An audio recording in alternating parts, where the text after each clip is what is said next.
పోలవరం జిల్లా చింతూరు ఏజెన్సీని గోదావరి వరద చుట్టుముట్టింది. కోనవరం శబరి బ్రిడ్జ్ దగ్గర వరద ప్రవాహం సముద్రాన్ని తలపిస్తోంది. పలు గ్రామాలు జల దిగ్బంధంలో చిక్కుకున్నాయి. అయితే గోదావరి వరద తగ్గుముఖం పడుతున్నట్టుగా అధికారులు చెబుతున్నారు. అయినా ఏజెన్సీలోని పలు మండలాలు జల దిగ్బంధంలోనే ఉన్నాయి. నేషనల్ హైవే 326, 30పై వరద ప్రవాహం కొనసాగుతోంది. దీంతో తెలంగాణ, ఒడిశా, ఛత్తీస్గఢ్ రాష్ట్రాలకు రాకపోకలు స్తంభించిపోయాయి.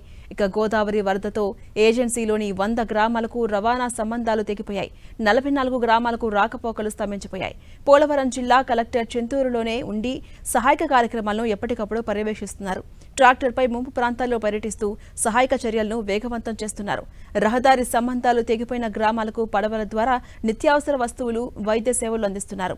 సహాయ శిబిరాల్లో ఆహారం, తాగునీరు, విద్యుత్, ఫ్యాన్లు వంటి మౌలిక సదుపాయాలు కల్పించారు. ఇక మరోవైపు ఇప్పటి వరకు దాదాపు 110 మంది గర్భిణీలను కోనవరం చింతూరు ప్రభుత్వ ఆసుపత్రికి తరలించారు.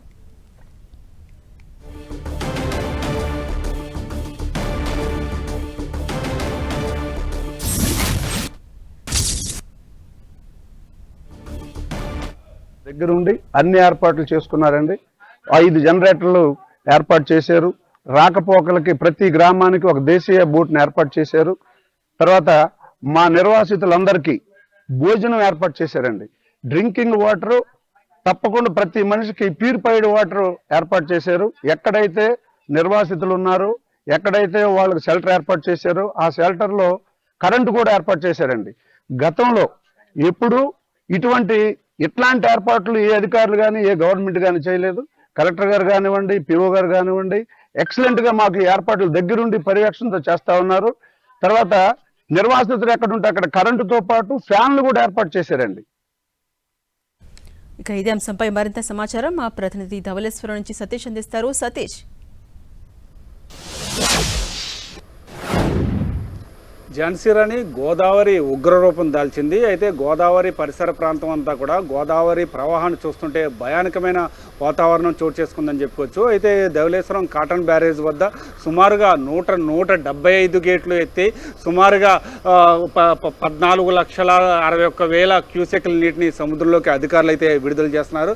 రెండో ప్రమాద హెచ్చరికలు కూడా అధికారులు జారీ చేసిన పరిస్థితి కూడా ఇక్కడ నెలకొందని కూడా మనం చెప్పుకోవచ్చు. ప్రస్తుతానికి మనం రాజమండ్రి పుష్కర్ ఘాట్ వద్ద అయితే ఉన్నాము. పుష్కర్ ఘాట్ వద్ద గోదావరి ప్రవాహాన్ని చూస్తుంటే కనుక నిన్నటి నుంచి ఇప్పటి వరకు కనుక చూసుకుంటే కనుక సుమారుగా 5 అడుగుల మేరకైతే మాత్రం గోదావరి ముందుకు వచ్చిన పరిస్థితి కూడా ఇక్కడ నెలకొందని కూడా మనం చెప్పుకోవచ్చు. అయితే దీనికి సంబంధించి ఏజెన్సీ ప్రాంతం అంతా కూడా గత 3 రోజుల నుంచి కూడా బిక్కుమంటూ కూడా గోదావరి ఉగ్రరూపంతో అయితే భయపడుతున్న పరిస్థితి కూడా నెలకొందని చెప్పుకోవచ్చు. అయితే 4 మండలాలకు సంబంధించి సుమారుగా 100 గ్రామాలకైతే మాత్రం పూర్తిగా రవాణా సౌకర్యం అయితే తెగిపోయిన పరిస్థితి అయితే మాత్రం ఉంది. అయితే 44 గ్రామాలకైతే మాత్రం రాకపోకలు పూర్తిగా నిలిచిపోవడంతో కనీసం వాళ్ళకి సంబంధించి ఎటువంటి సంబంధాలు కూడా బాహ్య ప్రపంచంతో కూడా ఎటువంటి సంబంధాలు పూర్తిగా కూడా తెగిపోయిన పరిస్థితి కూడా నెలకొందని కూడా మనం చెప్పుకోవచ్చు.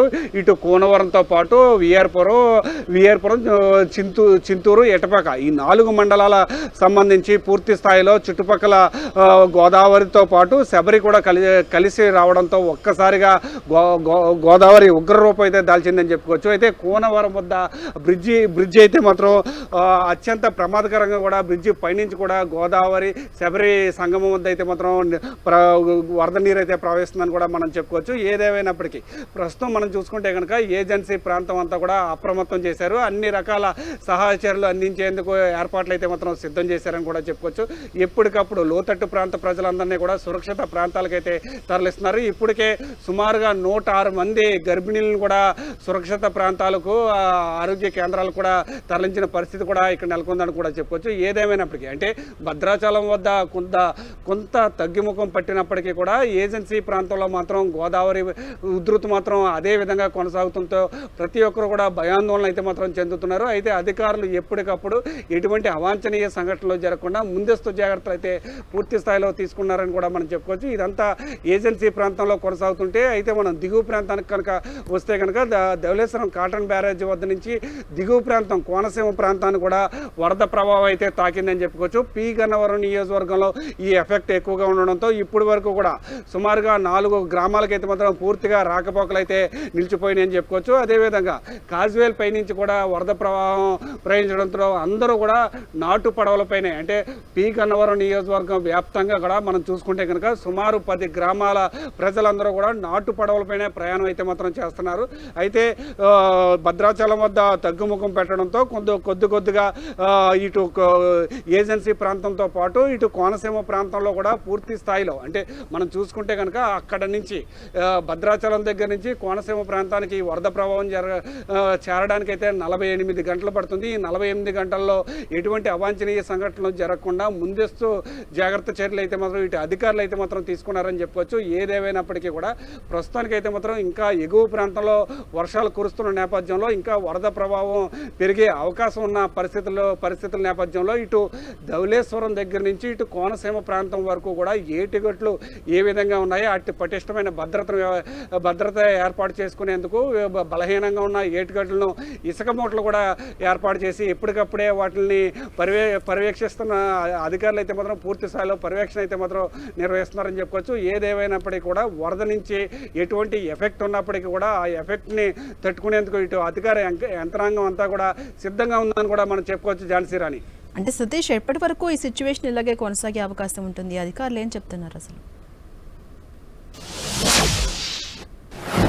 ప్రస్తుతం మనం చూసుకుంటే కనుక భద్రాచలం వద్ద అయితే కొద్దిగా తగ్గుముఖం పెట్టడంతో కొంత ఊపిరి పీల్చుకున్నప్పటికీ కూడా భద్రాచలం దగ్గర ఉన్న వరద ప్రవాహం అంతా కూడా ఇటు కోనసీమ ప్రాంతానికి జరగడానికి కనీసం 48 గంటల సమయం అయితే పడుతుంది. 48 గంటల సమయంలో కొద్దిగా ఇటు భద్రాచలం దగ్గర ఏ విధంగా తగ్గుముఖం పెట్టిందో అలాగే ఏజెన్సీ ప్రాంతం తర్వాత తూర్పుగోదావరి జిల్లా దగ్గర కాటన్ బ్యారేజ్ వద్ద అక్కడి నుంచి కోనసీమ ప్రాంతం కూడా కొద్దిగా గోదావరి ప్రవాహం అయితే తగ్గుముఖం పడుతుంది. అయితే ఎగువ ప్రాంతంలో కూడా వర్షాలు కురుస్తున్న నేపథ్యంలో అవి ఏ స్థాయిలో ఉంటుందని చెప్పి అధికారులు అయితే అంచనాలు వేస్తున్నారు. ప్రస్తుతానికైతే తగ్గుముఖం పడుతుండడంతో కొంత ఇటు అధికారులతో పాటు ప్రజలు కూడా ఊపిరి పీల్చుకున్న పరిస్థితి అయితే నెలకొన్నప్పటికీ కూడా ప్రస్తుతానికైతే మాత్రం మరొక 48 గంటలు అయితే ఇటు ఏజెన్సీ ప్రాంతంతో కావచ్చు లేకపోతే ఇటు కోనసీమ ప్రాంతం ఈ 2 ప్రాంతాల్లో కూడా 48 గంటలు అయితే ఈ ఎఫెక్ట్ ఉండే అవకాశం అయితే ఉంది ఝాన్సీ రాణి. ఏదేమైనప్పటికీ కూడా ఈ 48 గంటల్లో కూడా ఇటు ఏజెన్సీ ప్రాంత వాసులు కావచ్చు కోనసీమ ప్రాంత వాసులు ప్రతి ఒక్కరు కూడా జాగ్రత్తగా ఉండవలసిన అవసరం ఉంది. దీనికి సంబంధించి అంటే ఎటువంటి ఎఫెక్ట్ అయినా సరే తట్టుకునేందుకు ఇటు ఏజెన్సీ ప్రాంతంలో చూసుకుంటే కనుక ఇప్పటికే 53 లాంచీలు కూడా ఏర్పాటు చేశారు, పునరావాస కేంద్రాలు ఏర్పాటు చేశారు. లోతట్టు ప్రాంత ప్రజలందరినీ కూడా పునరావాస కేంద్రాలు కూడా తరలిస్తున్న పరిస్థితి కూడా నెలకొంది. అయితే ఇటు అధికార యంత్రాంగాన్ని అంతా కూడా అప్రమత్తం చేసి వాళ్ళకి సహాయ చర్యలు అందించేందుకు అన్ని రకాలుగా కూడా అధికార యంత్రాంగం అంతా కూడా సిద్ధంగా ఉందని కూడా మనం చెప్పుకోవచ్చు. ఝాన్సీ రాణి.